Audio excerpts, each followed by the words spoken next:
Vamos falar um pouquinho sobre o contexto histórico das pesquisas sobre a etnomatemática. Então, dentro das tendências da educação matemática, a gente tem a etnomatemática sendo, né, abordada. Então, aí ela, para aqueles que não a conhecem muito claro, né, a gente tem aí um dos grandes nomes aqui, que é um pesquisador brasileiro, né, o Biratan Ambrosio, praticamente tido como o pai dessa criação, né, dessa teoria chamada etnomatemática.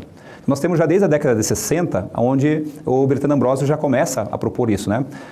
Ele acabou tendo algumas opções de pesquisa, tanto aqui no Brasil como nos Estados Unidos e também na África, nas quais, ao ser convidado aqui do Brasil para atuar nos Estados Unidos, numa universidade norte-americana, ele acabou se dirigindo à questão, né, de uma pesquisa que era desenvolvida na África. E ali, a gente percebe que o próprio Biratan Ambrosio, que era alguém da matemática mais acadêmica, mais científica, matemática pura, pesquisador em matemática mesmo, ele acaba se debruçando um pouquinho sobre a questão da história da matemática e de outras relações que ocorrem. E logo após, né, mesmo já sendo um doutor naquela época, né, ele acaba constituindo a sua teoria sobre etnomatemática. Então, aquela ideia de etno, né, etnia, né, origem, aonde surge, da matemática. Então, a gente tem aquela passagem assim da etno, né, o matema, que a gente tem, é o pensamento, a relação com a matemática, e a palavra, né, final, a tica, que é a técnica matemática. Então, basicamente, ele reúne esses elementos ao construir essa palavra etnomatemática, né, a questão de cultura, de etnia, de relação onde surge. Dentro dessa ideia, o próprio Biratan Ambrosio e outros pesquisadores posteriores a ele, né, que acabam trazendo hoje mundo afora, acabou sendo reconhecido internacionalmente. Então, basicamente, essas pesquisas hoje são utilizadas mundo afora por vários pesquisadores. Eles acabam utilizando, né, de início, enquanto pesquisa científica de campo, na qual se vai a certas culturas, certos povos específicos, pequenos povoados, e verifica-se como que se dá a matemática em relação a essas culturas.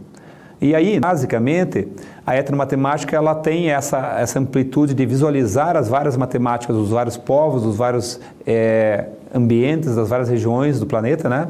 Trazendo a discussão, basicamente, a existência de outras matemáticas, outras formas de organização, né? Sejam numéricas, sejam algébricas, sejam outras relações que ocorram ali. Aí nós vamos verificar que uma das abordagens sobre a etnomatemática das pesquisas é uma proposta metodológica para o ensino da matemática.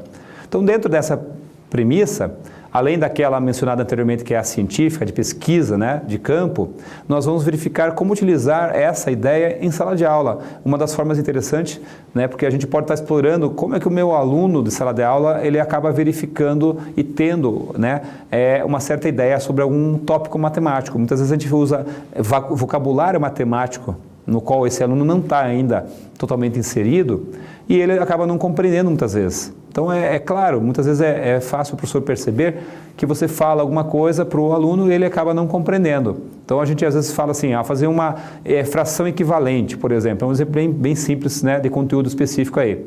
Quer dizer, quando eu falo fração equivalente, eu trabalho com essa relação e falo, eu quero que você, né, busque uma fração equivalente a 1/2, né? Então, o aluno tem que buscar uma fração equivalente a 1/2, mas como é que eu busco?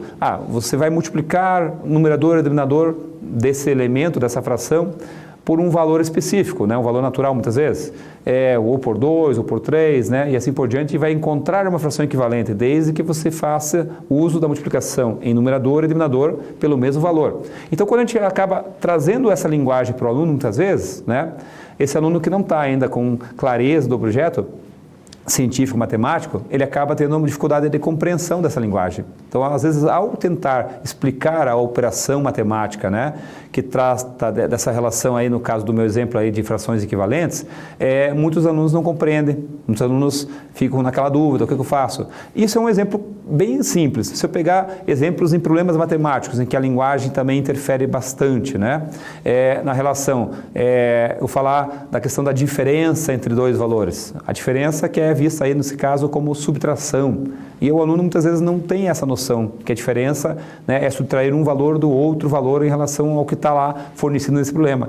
Então, essa linguagem matemática, a gente verifica que muitas vezes essa percepção da etnomatemática do meu aluno é importante para nós, professores, para que ele perceba como é que é a cultura matemática que ele traz, né, que termos ele utiliza no dia a dia.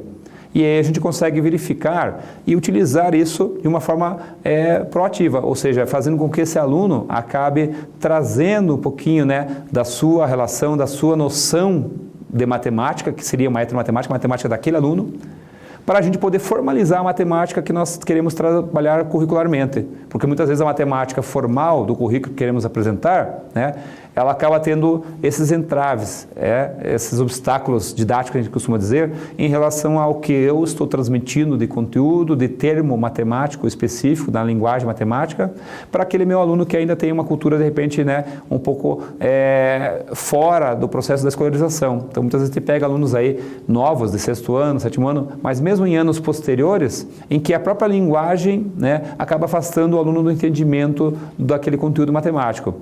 E aí, ao promover essa percepção da etnomatemática do meu aluno, eu consigo explorar. É lógico que é algo bastante complexo e, principalmente, bastante utilizado, se eu pensar em alunos menores, né, que estão começando a se apropriarem de termos matemáticos e assim por diante.